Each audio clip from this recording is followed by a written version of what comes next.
Eu quero dar uma acelerada aí, para a gente acompanhar o segundo eletro e segundo MEC. Nós estamos chegando lá já. Então, vamos lá. Assunto da aula de hoje, conservação da quantidade de movimento. Então, enquanto eu estiver no... Oi? Posso sim, Pedro. Tá? Daqui a pouquinho eu volto e olho o chat.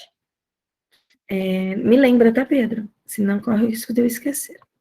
Então, vamos lá. Assunto da aula de hoje, conservação da quantidade de movimento. Então, na aula passada, nós falamos que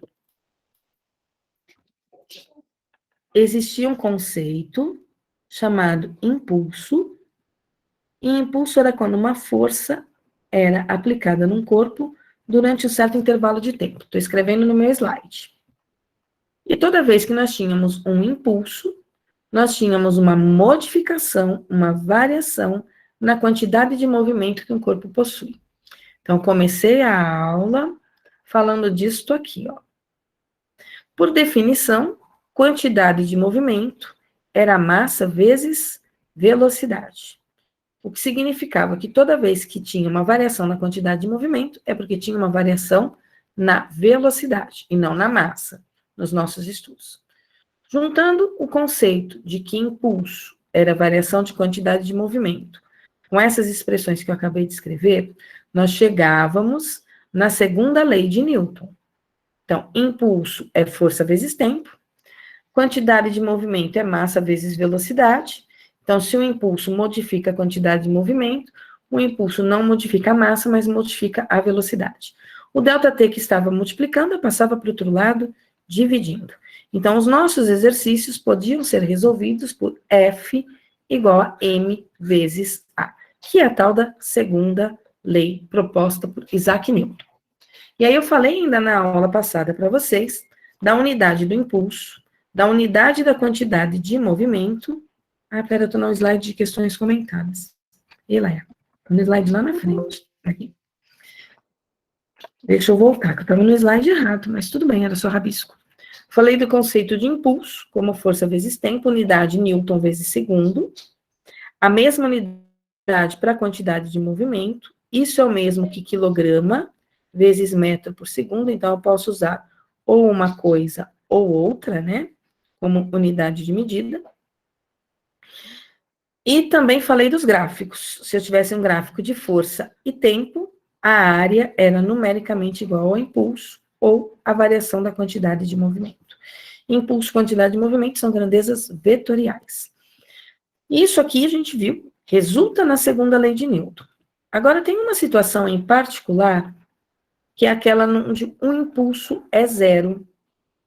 Se o impulso é zero, isso significa que não tem um taco batendo, não tem um projétil atingindo uma parede e voltando, a parede não vai empurrar o projétil no sentido oposto, ou a bola no sentido oposto, o que significa que não tem mudança na quantidade também. O que significa mesmo variação da quantidade de movimento final, menos quantidade de movimento inicial. Isso é variação da quantidade de movimento. Isso vai ser zero. Portanto, a quantidade de movimento final é igual à quantidade de movimento inicial. Eu vou sair do slide e eu vou para a lousinha, depois eu volto para o slide, tá, gente? Então, informações importantes para ter aí no caderno de vocês sobre a conservação da quantidade de movimento. Se eu não falei isso na aula passada, então anotem aí. Conservação de quantidade de movimento. Quando é que a quantidade de movimento, ela se conserva? Ela só se conserva se o impulso for zero. Isso é o mesmo que falar que não tem força externa atuando, tá? Força externa é igual a zero.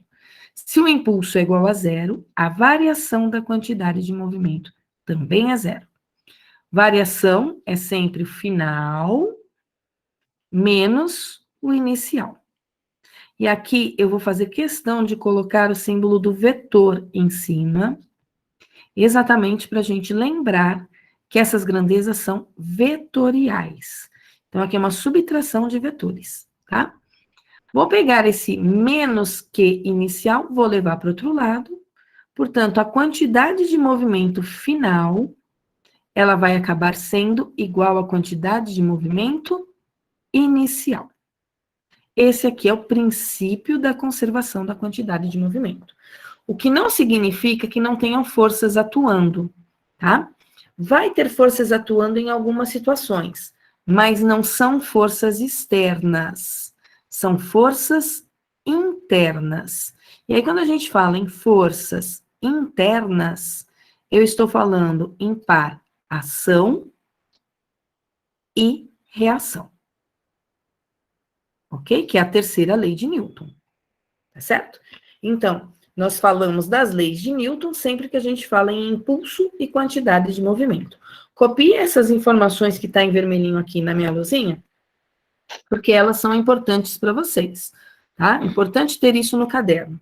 Coloca aí do ladinho, quantidade de movimento, para não esquecer, é massa vezes velocidade. E velocidade é um vetor. Portanto, quantidade de movimento é um vetor também. Vou para algumas situações onde a quantidade de movimento se conserva, tá? Que situações eu vou observar conservação da quantidade de movimento?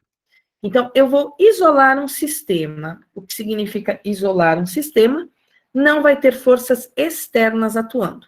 Então, olha a figura aqui do lado esquerdo, que eu vou chamar de figura 1, ok? Eu pus até um círculo azul aqui em volta dessa figura, para mostrar para vocês que eu estou isolando o sistema. São duas pessoas, uma de blusa verde, uma de blusa marrom, uma calça marrom, outra calça azul, em cima de patins, sobre uma superfície perfeitamente lisa. O que significa que nessa situação não há atrito. Atrito é força externa. Então, estou numa situação que não tem força externa. O que acontece com esses patinadores? O que está em verde empurra o que está vestido de marrom. E o que está com a blusa marrom empurra o que está com a camisa verde. Então, eu tenho um par de força de ação e reação. Lembrando que ação e reação nunca estão nos mesmos corpos. Por isso, elas não se anulam, elas estão em corpos diferentes. Tá? Se eles estavam parados antes de um empurrar o outro, isso significa que a quantidade de movimento que existia nesse meu sistema inicialmente era 0. Ok? Estava parado os dois. Tá? Mas um empurrou o outro, o que significa que o de verde foi para trás, com uma velocidade que eu vou chamar de menos v. Por que menos v? Porque eu estou adotando um referencial positivo para a direita. Então, ele vai com uma velocidade menos v para a direita, e o outro vai com uma velocidade v, estou pondo aí um v maiúsculo, porque não é a mesma velocidade, tá? Não sei com que velocidade ele vai, mas ele vai com uma velocidade v para a esquerda, positiva, porque está no sentido da trajetória. Nossa, mas eles têm movimento. Sim, eu posso dizer que esse carinha de verde tem uma quantidade de movimento que é a massa dele, vou chamar de M1, vezes a velocidade que ele está agora, que é o tal do menos V1. E esse outro carinha aqui, de blusa laranja, marrom, sei lá o que é isso, ele tem uma quantidade de movimento. Vou chamar ele de 2. A massa dele é M2 e a velocidade dele aqui vai ser um V2 para nós. Tá? Um V maiúsculo 2. Se não teve força externa, toda a quantidade de movimento que tinha no início tem que ter no final. Isso é, antes a quantidade de movimento era 0. E no final, é a quantidade de movimento do primeiro patinador mais a quantidade de movimento do segundo patinador. Aqui eu vou pôr um mais, por quê? Porque eu tenho dois corpos com quantidade de movimento. Então, eu vou juntar as duas. Onde vai aparecer os meus vetores? Aqui, ó. No lugar do Q1 é M1, que multiplica a velocidade do 1, que é negativa. Por que eu tenho esse sinalzinho de menos mesmo? Para me indicar que ele está se movimentando no sentido oposto. Mais m2, e a velocidade do segundo é positiva, v2. E aí eu vou ficar com m1, v1 igual a m2, v2. Se as massas forem iguais, um empurra o outro e eles adquirem velocidades iguais. Se a massa do laranja for o dobro da massa do de verde, ele vai mais devagar. Quanto mais massa, menor vai ser a velocidade dele, tá? Outra situação em que a quantidade de movimento se conserva, ok? Aqui estou explicando o teorema do impulso e falando que a quantidade de movimento se conserva. Se quiser tirar um print dessa tela para o caderno, fica legal, tá? É o teorema do impulso, isso aparece nos livros de física. Lembrando que impulso é força vezes tempo. E toda vez que eu tenho impulso, eu tenho uma modificação na quantidade de movimento. Se o sistema está isolado, eu estou dizendo que a força resultante é zero, portanto, o impulso também é zero. E aí, a quantidade de movimento passa a ser zero também. Variação da quantidade de movimento é que eu chamei de Q2 menos Q1, e acabei ficando com Q2 e Q1 igual. Então, isso aqui é o teorema do impulso ou da conservação da quantidade de movimento. As quantidades de movimento sempre se conservam quando não tem forças externas. Tem uma figurinha aqui em cima, ó. Figura 1. Vou isolar meu sistema. Tem um barco, águas do barco, uma pessoa dentro do barco e um ancorador, tá? Essa pessoa, ela vai sair do barco. Para sair do barco, o que ela faz? Ela aplica no chão do barco uma força para trás. O pé dela aplica uma força para trás. Vou chamar essa força de F. Então, quando o pé da pessoa empurra o barco para trás, a pessoa recebe uma reação. Ela é empurrada para frente. Então, tá aqui o para ação e reação. O homem empurra o barco para trás, o barco empurra o homem para frente. Não tem força externa. Quantidade de movimento antes dele empurrar o barco? Zero. Quantidade de movimento depois que ele empurrou o barco? Ah, o barco tem quantidade de movimento, porque agora o barco está se movimentando. Mas o rapazinho também tem quantidade de movimento, ok? Porém, quando eu somo essas duas quantidades de movimento que existe aqui no final, a soma vetorial das duas vai dar zero. Por quê? Porque a quantidade de movimento se conserva. Outra situação. Vamos supor o seguinte. Aqui eu tenho um carrinho 1 do lado esquerdo e um carrinho 2 do lado direito. Tá? Vai existir aqui movimento dos dois carrinhos antes da colisão. Como é que eu calculo a quantidade de movimento do primeiro carrinho? M1V1. Como é que eu calculo a quantidade do segundo carrinho? M2V2. Teve a colisão. Tá? Na colisão, o carrinho da esquerda aplica uma força no Jeep. Se é um Fusquinha, tá aplicando uma força aí no Jeep. Isso é uma ação. Se o Fusquinha aplica uma força no Jeep, o Jeep aplica uma força no Fusquinha. Isso é uma reação. Vamos supor que depois eles parem. Então, a quantidade de movimento depois da colisão foi zero. Eles pararam. Tem conservação da quantidade de movimento? Sim. Toda a quantidade de movimento que existia antes tem que existir depois. Antes era do carrinho 1, M1, V1. Ah, tem que adotar um referencial aqui, né? Não podemos esquecer. Estou adotando o referencial positivo para a direita. Então, a velocidade V1 é positiva. Aí eu vou para lá, para o outro carrinho. Mais M2, V2. Só que o V2 está no sentido oposto ao movimento. Portanto, eu vou pôr um sinalzinho de menos aqui na frente do V2. Eles pararam. Quantidade de movimento no final é zero.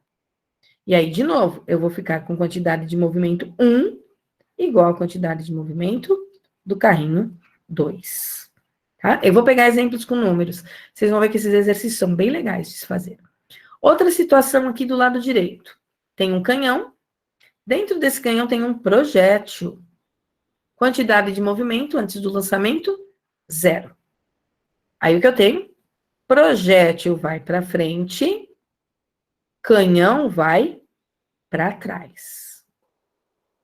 A velocidade com que o canhão vai para trás, com certeza, é menor do que a velocidade com que o projétil vai para frente. Por qual motivo? Porque o canhão tem mais massa. Quanto mais massa, menor vai ser a velocidade que ele vai adquirir. Mais difícil é para eu modificar a quantidade de movimento de um corpo. Quanto menos massa um corpo tem, mais fácil modificar a quantidade de movimento dele. Beleza?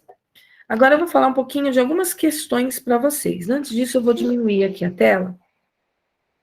Vai sumir os meus rabiscos. Na verdade, o assunto é continuação do anterior, tá? Não é nada assim tão mais complexo. A única coisa é que não tem forças externas atuando. Só ação e reação. Aí vai ficar mais difícil? Vai. E quando é que vai ficar mais difícil? Quando eu tiver forças internas atuando e separarem mais de uma parte, por exemplo, uma bomba explodindo, tá?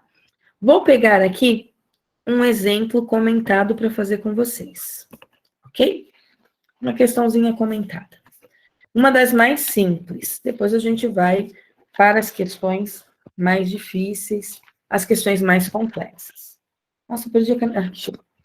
Um canhão de artilharia horizontal de 1 tonelada. Então, ele estava falando que existe um canhão. Dispara uma bala de 2 quilogramas que sai da peça com velocidade de 300 metros por segundo.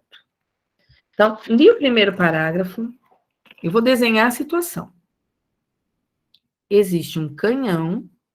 Depois fica a resolução em PowerPoint para vocês, tá? Tem um canhão.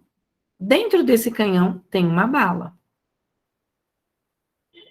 Massa do canhão, 1 tonelada, 1.000 quilogramas. Massa da bala.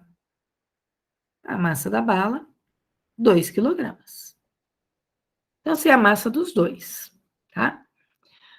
Conjunto está parado a princípio, o que significa que a quantidade de movimento que eu tenho no início do meu problema vale 0. Então, não tenho quantidade de movimento.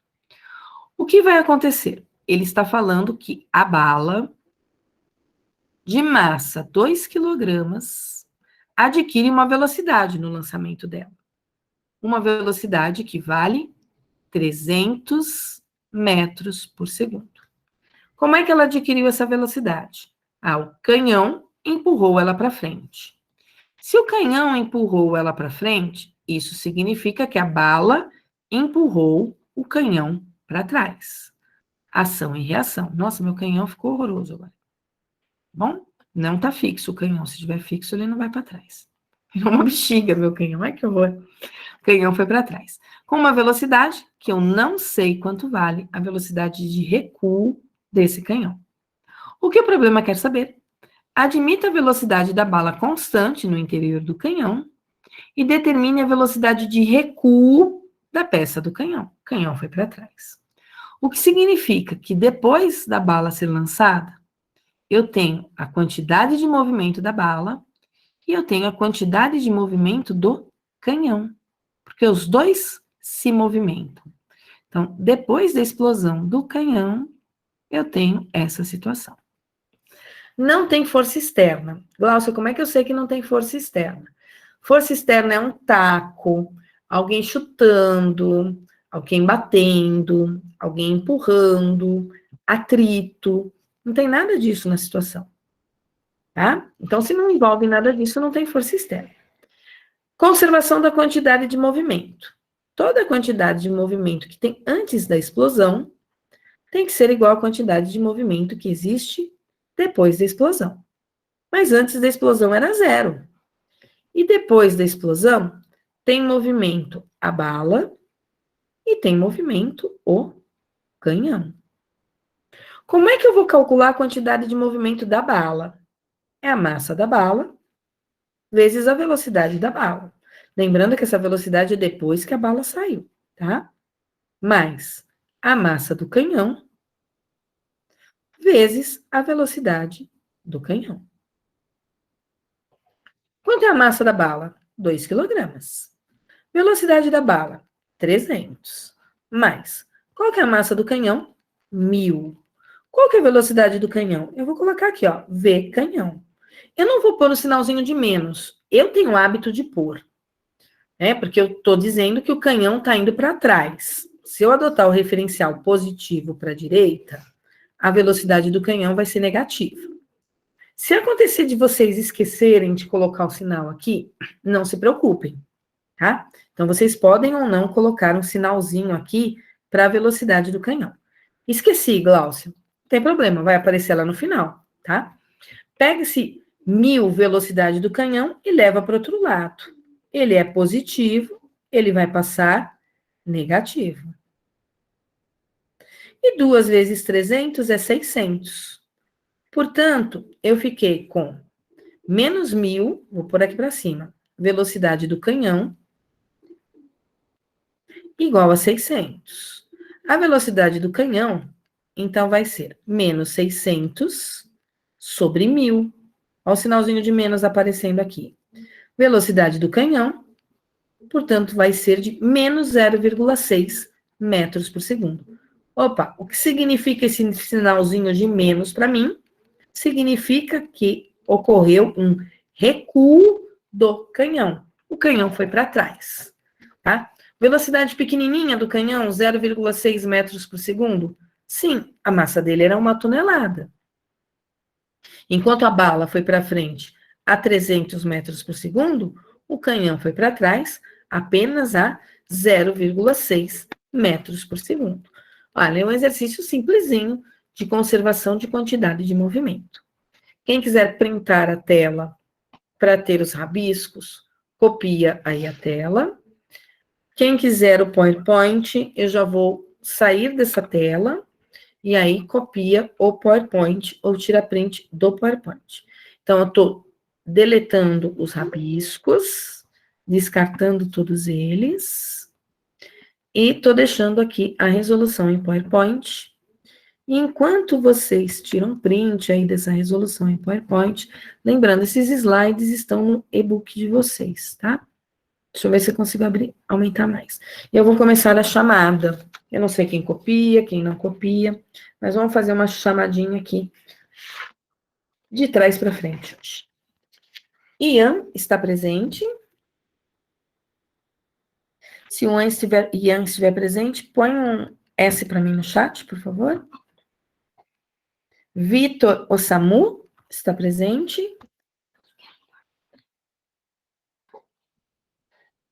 Rafael Dosso. Rafael Lacerda. Rafael Dias. Ninguém presente. Pedro Henrique. Eu, presente. Aí, Pedro Henrique. Pedro Santos.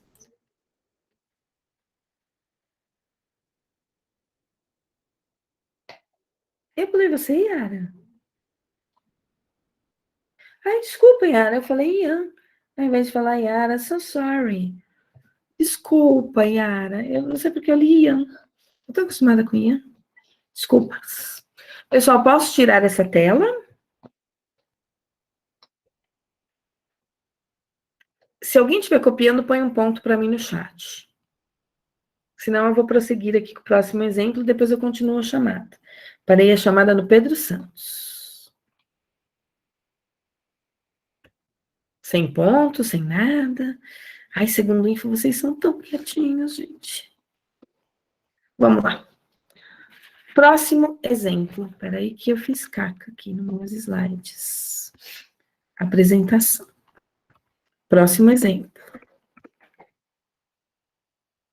que diz esse próximo exemplo? Depois eu vou pegar os mais difíceis para a gente pensar, tá?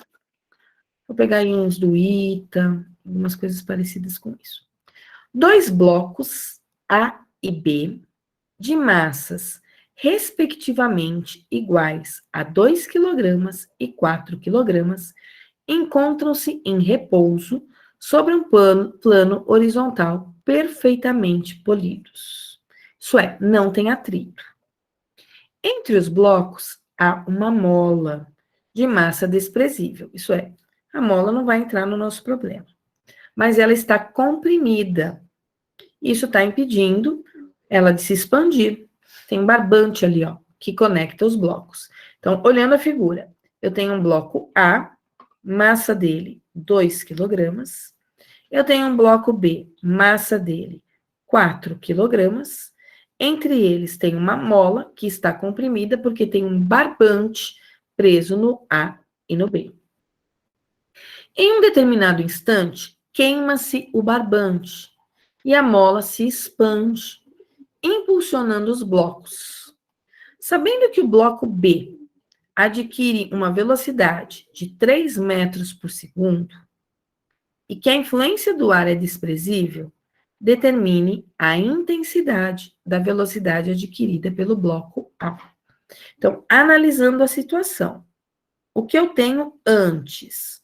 O que eu tenho antes são esses 2 bloquinhos. Tá? O que eu sei deles? Está tudo parado. Então, a quantidade de movimento que eu tenho aqui no início, ela vale 0.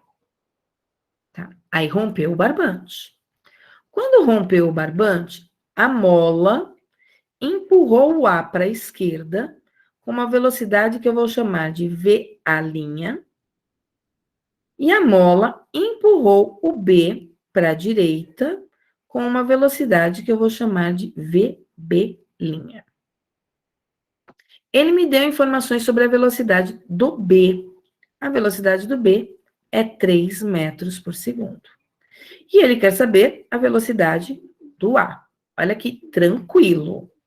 Isso é a quantidade de movimento depois que o barbante rompeu.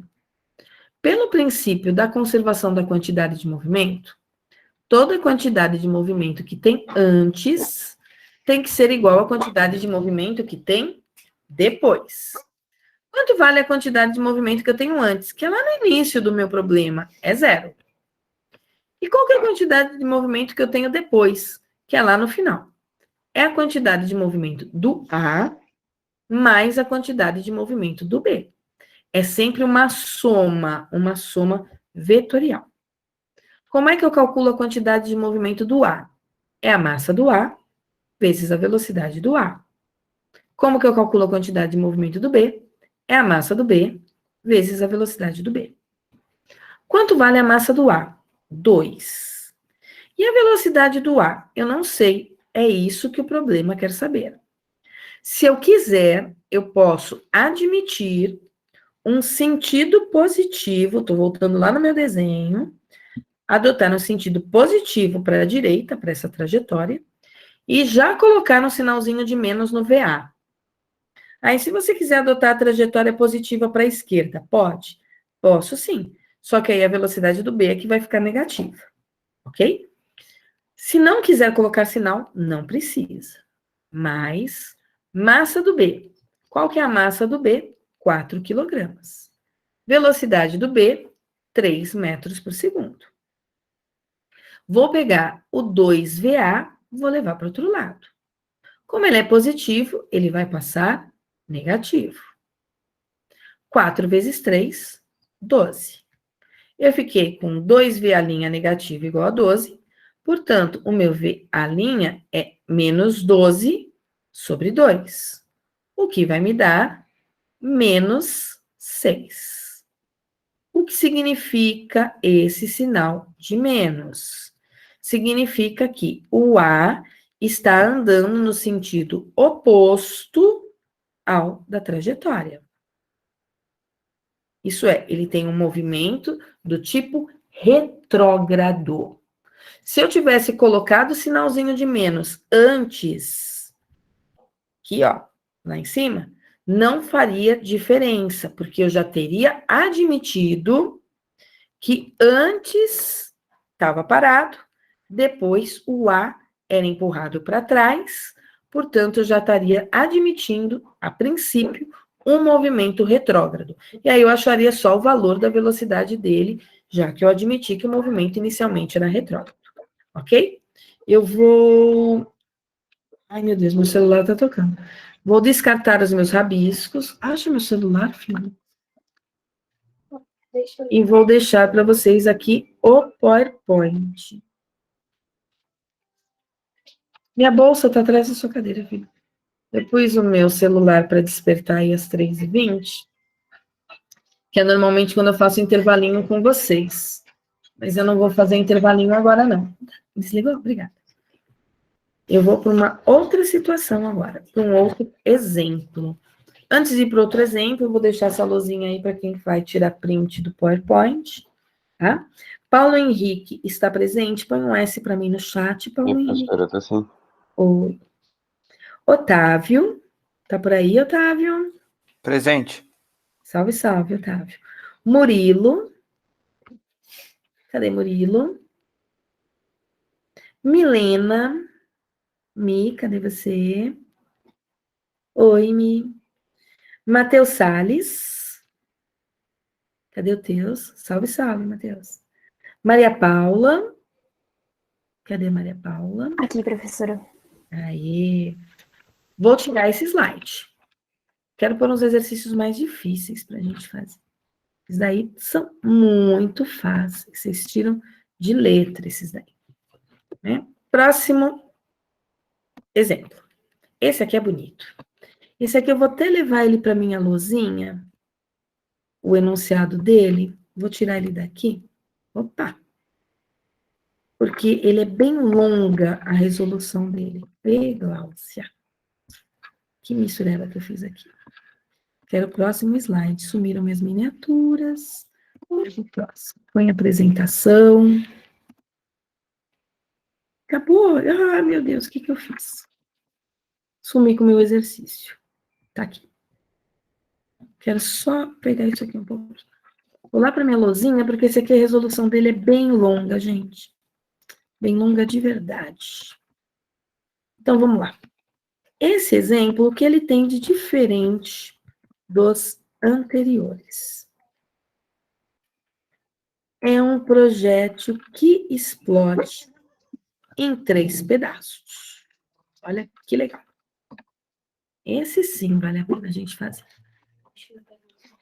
O que diz esse exemplo? Deixa eu baixar um pouquinho, senão eu vou deixar o link. Na situação do esquema a seguir, um míssil move-se no sentido do eixo 0x, com velocidade v0. Então, eu tenho aqui um míssil que está com velocidade.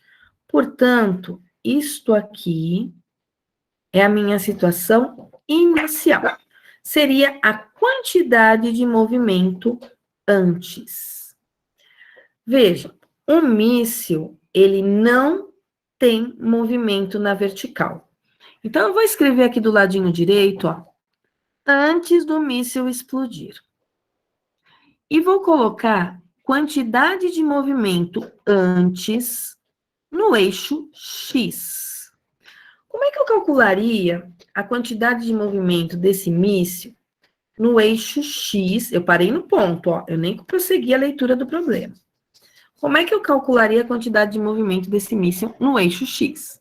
É a massa dele, que eu não sei quanto vale, então é a massa do míssil, vezes a velocidade inicial dele. E esse míssil não tem quantidade de movimento na vertical no início.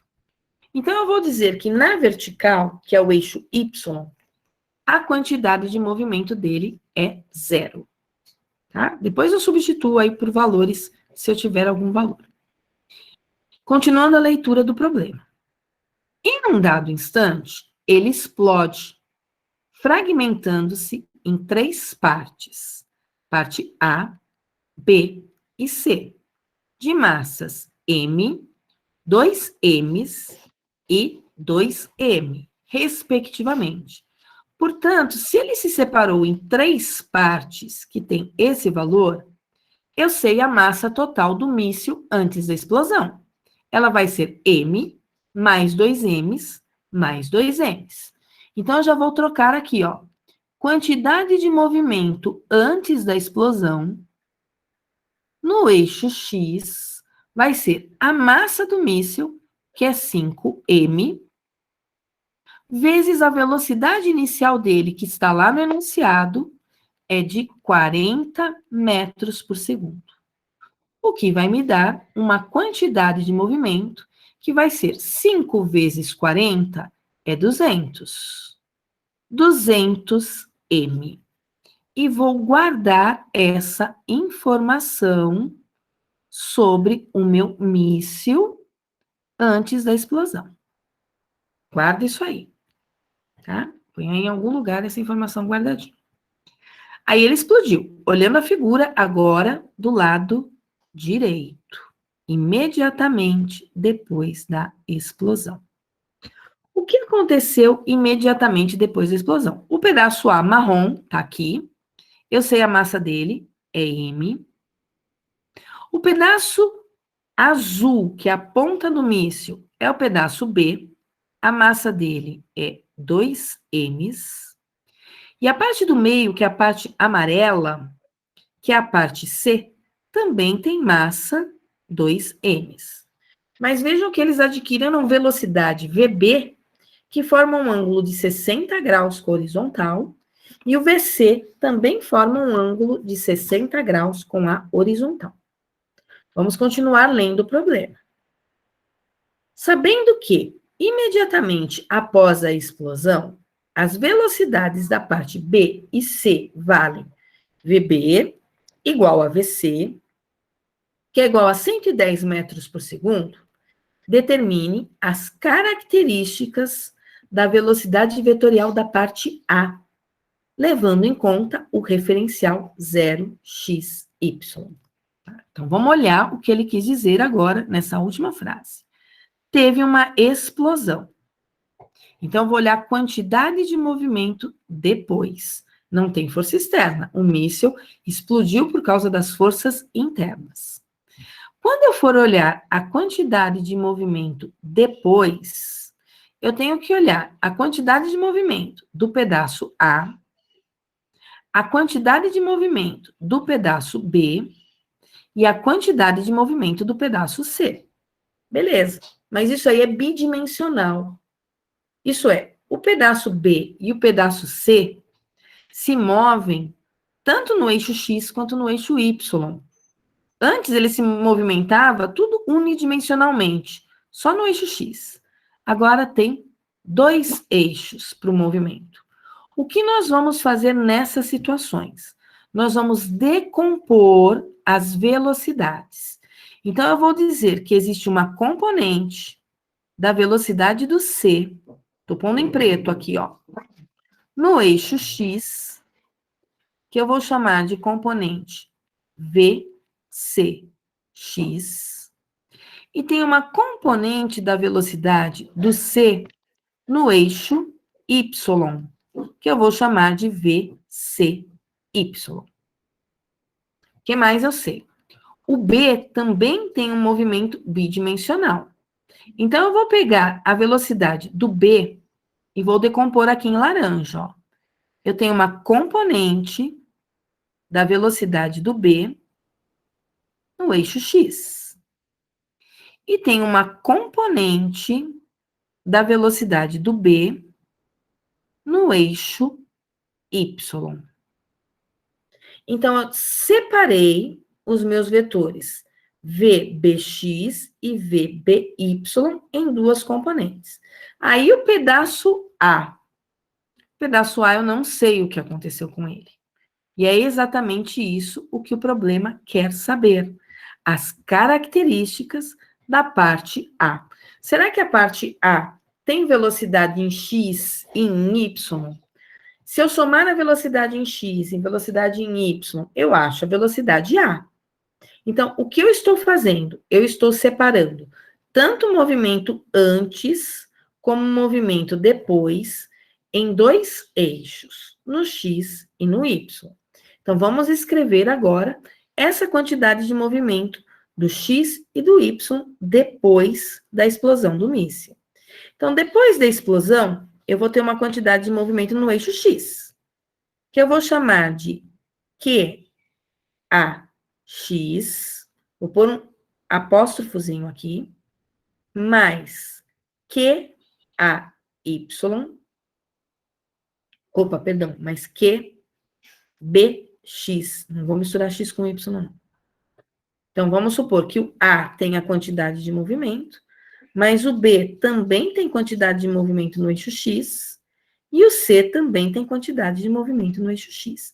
É um pedacinho dela só. E eu vou ter uma quantidade de movimento depois no eixo Y, que vai ser o meu QAY, mais o meu QBY, mais o meu QCY. Estou pondo apóstrofo porque isso é depois da explosão, tá? Deixei um espacinho aqui no meio, ó.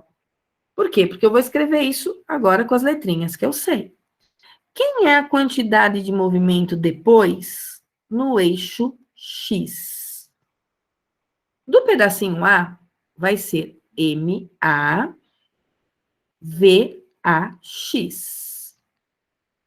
Do pedacinho B, vai ser MBVBX. E do pedacinho C, vai ser MCVCX. Essas são as quantidades de movimento no eixo X. Espera aí que eu vou tirar um pedacinho daqui, gente. Vou jogar para baixo. Depois da explosão. Deixa eu só arrastar isso aqui um pouquinho mais para baixo.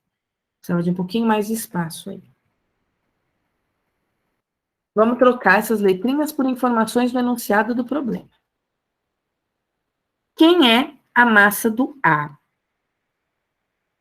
A massa do A, vamos lá no enunciado, ela vale M. Só um M. M maiúsculo. Quem é o VAX? Não sei. Ai, meu Deus, eu quero sair do negocinho aqui. Então, Emão, VAX. Quanto vale a massa do B? Olha lá no enunciado do problema. 2 M's. Quem é o VBX? O VBX, eu tenho uma expressão para escrever ele. Estou aqui no meu cantinho da tela esquerdo. Aqui é o VB. Aqui embaixo está a minha componente VBX. Aqui na vertical estaria minha componente VBY. Eu tenho um ângulo aqui de 60 graus. Então, eu vou buscar as relações trigonométricas. Que relação que eu vou buscar? Seno de 60 e cosseno de 60. Quem é o seno de 60? O seno de 60, ele é o cateto oposto sobre a hipotenusa. Então, ele é o VBY sobre a hipotenusa, que é o VB. Quem é o cosseno de 60? É o cateto adjacente, VBX, sobre a hipotenusa, que é o VB. Daqui eu tiro, então, que o meu VBY, ele é o VB, vezes o seno de 60. E o meu VBX, ele é o VB, vezes o cosseno de 60.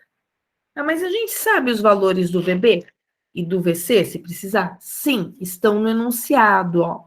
O VB vale 110, o VC também vale 110. Aí os valores de seno e cosseno, nós sabemos? Sim, existe uma tabelinha para eles. Aí, se eu não lembrar da tabelinha, escreve ela, tá? Quem é o VBY? Ele vai ser o meu VB, que é o meu 110, vezes o seno de 60, que é raiz de 3 sobre 2. Quem é o meu VBX? Ele é 110 vezes o cosseno de 60, que é meio.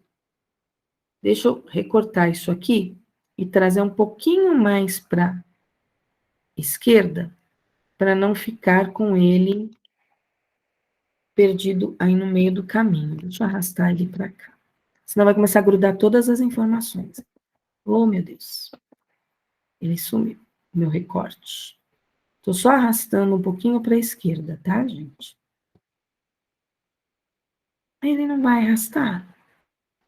E Laia. É só um segundo que a professora está tentando arrastar. Deixa eu pegar com o mouse aqui. É mais fácil. Já. Então, vou substituir aqui na minha expressão.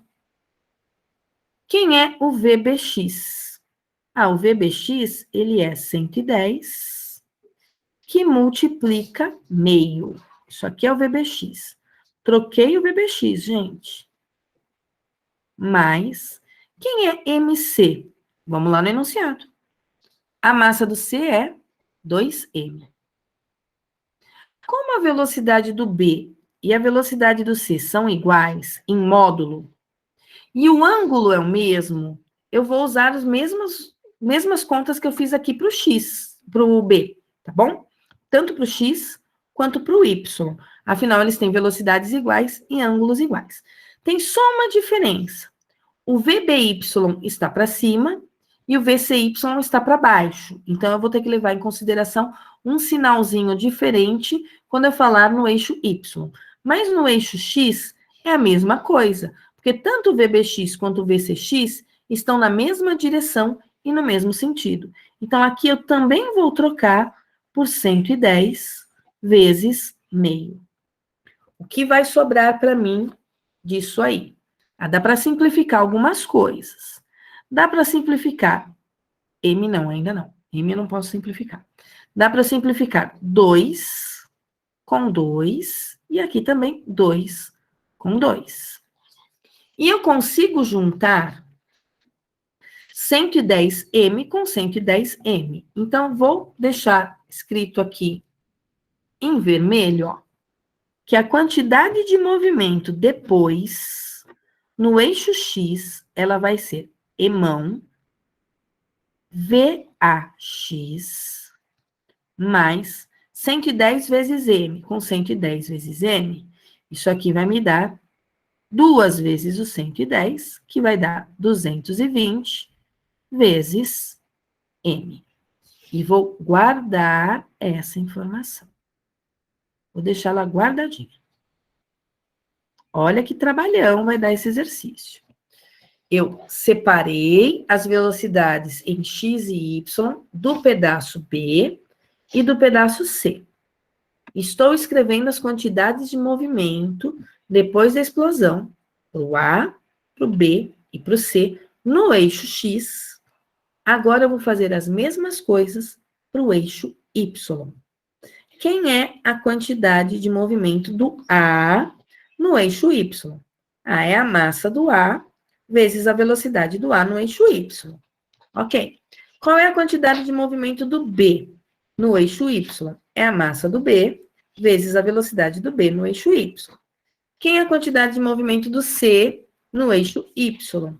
É a massa do C vezes a velocidade do C no eixo Y. Vamos lá.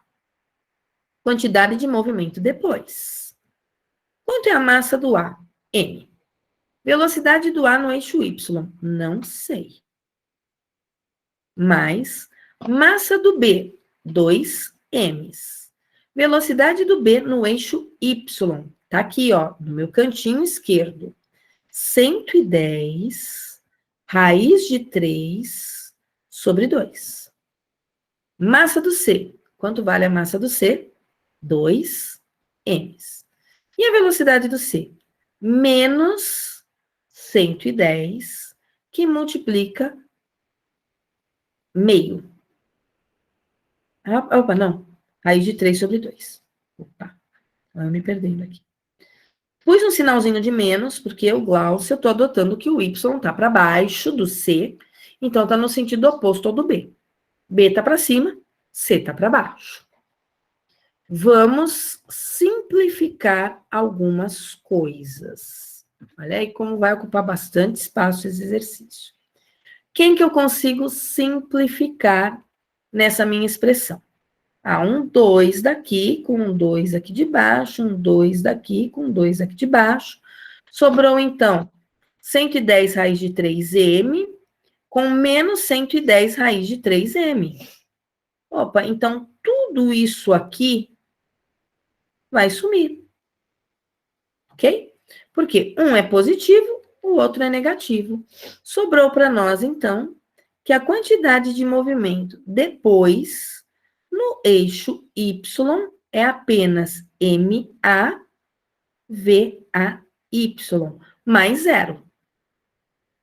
Tá? Por que mais zero? Porque aquele pedacinho todo sumiu.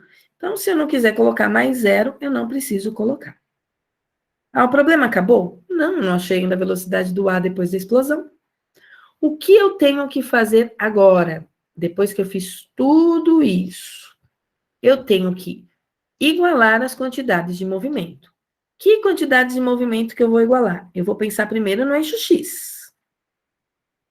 Toda a quantidade de movimento que existe antes no eixo X tem que existir depois no eixo X. Volta lá em cima, na minha luzinha. Quem é a quantidade de movimento no eixo X antes do míssil explodir? Vou pegar o marca-texto, ó. Ela vale 200m. Então, vou levar essa informação aqui para baixo. Quantidade de movimento no eixo X antes da explosão, 200m. Isso é igual quantidade de movimento depois no eixo X. Estou pegando aqui com marca-texto, ó. Ela é emão VAX mais 220 emão. Olha o que acontece. Eu consigo simplificar o emão, porque ele aparece em todos os termos. Eu fico, então, com 200 menos 220 igual a VAX. Daqui eu tiro que o meu VAX vale menos 20. Essa é a componente da velocidade A no eixo X. O que significa que depois da explosão, o A tem uma velocidade no eixo X que é no sentido oposto ao da minha trajetória. Eu estou considerando a trajetória positiva para a direita. Positiva para a direita, tá? Então, o A estaria no sentido oposto ao da minha trajetória no eixo X. Tá, mas e no eixo Y? Será que o A tem movimento no eixo Y? Então, vou subir aqui um pouquinho minha tela. Estou escrevendo aqui, ó, eixo Y. Toda a quantidade de movimento que tem antes no eixo Y, ele tem que ter depois no eixo Y. Volta lá nas anotações no início do problema. Quantidade de movimento antes no eixo Y era zero. Ele se movimentava só no eixo X. Então, quantidade de movimento antes no eixo Y, zero. E depois no eixo Y? Olha, depois no eixo Y, tá aqui embaixo, ó. Ela é emão VAY. Tá? O que significa que a massa do A, ela não deixou de existir. Então, ou esse M é igual a zero, ou o VAY é que é igual a zero. Como o A tem massa depois da explosão, isso aqui não é válido. Então, nós achamos que a velocidade do A na direção Y, depois da explosão, vale zero. Então, como vai ficar a resposta deste exercício? Estou diminuindo aqui um pouquinho a tela. Então, levando em consideração o eixo OXY, o que eu sei? Eu sei que o pedaço A vai ter uma velocidade na direção x, que vale menos 20 metros por segundo, e na direção y, ele não está se movimentando. A velocidade dele é 0. Ok? Olha, um exercício mais longo, mais complexo. Eu vou dar um tempinho aí para vocês tirarem print, porque eu acho que esse aqui eu não tenho a resolução em PowerPoint. Eu vou dar uma conferida, mas tira um print aí da lousinha, tá? Para guardar no caderno. Quem não foi copiando à medida que eu estava resolvendo. Veja que os exercícios que têm 2 dimensões, eles são mais difíceis, ok? Por quê? Porque eu preciso decompor os vetores. Tanto decompor o vetor da velocidade de um pedaço, quanto da velocidade do outro também. No caso, desculpa, tá me dando soluço. No caso, foram 3 partes iguais. Tá? Não, 3 partes iguais não, foram 3 partes que ele me deu informações aí do que estava acontecendo. Eu vou pegar mais exemplos disso com vocês, tá? Vou diminuir aqui a minha luzinha, punk esse, né? Mais difícil. Compreensível o que eu falei até aqui. Viram que se for uma dimensão só, o exercício é muito bobo, tá? Se for 2 dimensões, vai dar um pouquinho mais de trabalho, porque tem que trabalhar com decomposição de vetores, tá? Vou dar um tempinho aí para vocês respirarem. Eu vou prosseguir aqui na chamada, e aí eu vou fazer um intervalinho com vocês, tá bom? E aí eu retomo daqui a pouco, mas antes eu vou prosseguir aqui na chamada. André está presente? Tô aqui, professora. Eu vou conseguir subir ela um pouquinho. Eu ergo ela na hora do intervalo, tá, Pedro? Tá bom? Se eu diminuir demais agora, você não vai conseguir ver nada. Então, na hora do intervalo, eu deixo a tela cheia, só com a luzinha para você tirar um print. O André tá aí. O Arthur, tá por aí, Arthur? Arthur. Kainan. Arthur, sim. E o Kainan? Caio Vitor. Daniel. Emily. Fábio. Aqui. Ok. O Daniel também tá aí. Fabrício. Salve, salve, Fabrício. Felipe. O Fred saiu, mas disse que volta. Gabriel Oliveira. Fred tá aí. Ah, o Fred ainda tá aí. Gabriel Oliveira também. Gabriele. Ah, tudo bem. Gabriele. Giovana. Gui. Gustavo Mendes. Gustavo Teles. Presente. Ok. Isa. João Vitor. A Isa tá aí. João Vitor. Júlia Lopes. Cadê a Ju? Léo.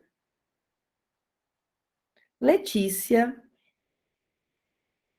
Lígia. Letícia tá aí. Lígia. Lucas. Luquinha está presente. Luiz Felipe. Lipe, aí. E Luísa. Luísa, não? Pessoal, vou deixar a lousa grande. 15 minutinhos de intervalo, tá bom? 4 horas, nós voltamos, tá certo?